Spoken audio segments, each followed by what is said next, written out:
আসসালামু আলাইকুম guys, welcome back to my channel S M Rashid. আশা করছি সবাই খুব ভালো আছেন। আজকে আপনাদের সাথে শেয়ার করব খুবই মজাদার একটি শীতের পিঠা। গ্রাম অঞ্চল শহর সব জায়গাতে কিন্তু এই পিঠাটা এতটাই জনপ্রিয় আর সবাইও খেতে অনেক পছন্দ করে, আর সেটা হলো খোলা জালি পিঠা। তো এখানে প্রথমত আমি একটা ব্যাটার তৈরি করব। ব্যাটার তৈরি করার জন্য 3 কাপ চালের গুঁড়া নিয়েছি, আর এখানে আমি শুকনা চালের গুঁড়াটাই নিয়েছি। দিয়ে দিচ্ছি 1 চা চামচ লবণ, তারপর দিয়ে দিচ্ছি পানি।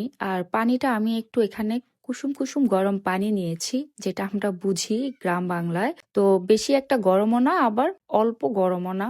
তারপর হাত দিয়ে পানি আর এই যে চাউলের গুঁড়াটা ভালোভাবে হাত দিয়ে মথে নিব, যেন ভালো একটা মিশ্রণ তৈরি হয়, দানা দানা ভাব না থাকে। তাহলে কিন্তু এটা খোলা জালিটা করতে খুব বেস্ট হয়। অল্প অল্প পানি দিয়ে এই ব্যাটারটা তৈরি করে নিব। তবে ধরে কিন্তু বেশি পানি দিবেন না, অল্প অল্প করে দিয়ে এটা বানানোর চেষ্টা করবেন। তবে যতটুকু সম্ভব হাত দিয়ে করবেন, দেখবেন ভালো একটা ব্যাটার তৈরি করতে পারবেন, আর খোলা জালি পিঠাটাও খেতে অনেক স্বাদ হবে। তো এই পর্যায়ে এসে আমি একটা ডিম ভেঙে দিচ্ছি। ডিমটা দিলে অনেকটাই টেস্ট হয়।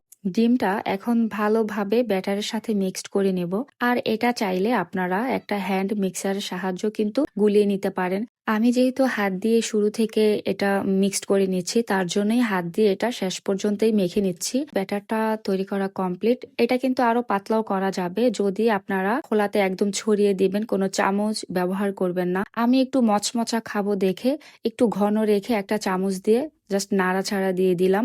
আর আপনারা যদি চান যে না, কোনো চামচ এখানে ব্যবহার করব না, শুধু একটা খোলার মাধ্যমে চারপাশ ঘুরিয়ে তৈরি করব, তাহলে আর একটু পাতলা করলে এটা হয়ে যাবে।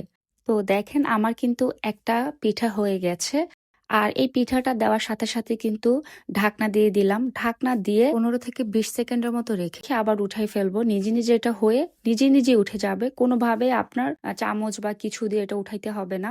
তবে যদি আপনারা একদম নরম খেতে চান, পানি আর একটু দিয়ে তারপর পিঠাটা বানিয়ে নেবেন, তাহলে কিন্তু তৈরি হয়ে যাবে খুবই মজাদার জালি পিঠা। তো আশা করতেছি আপনাদের কাছে আজকের আমার এই জালি পিঠা রেসিপিটা ভালো লেগেছে। যদি ভালো লেগে থাকে অবশ্যই আপনারা এইভাবে ট্রাই করবেন। আজকে এই পর্যন্তই। আমার চ্যানেলটি যদি সাবস্ক্রাইব না করে থাকেন, সাবস্ক্রাইব করে আমার সাথে থাকবেন। আল্লাহ হাফেজ।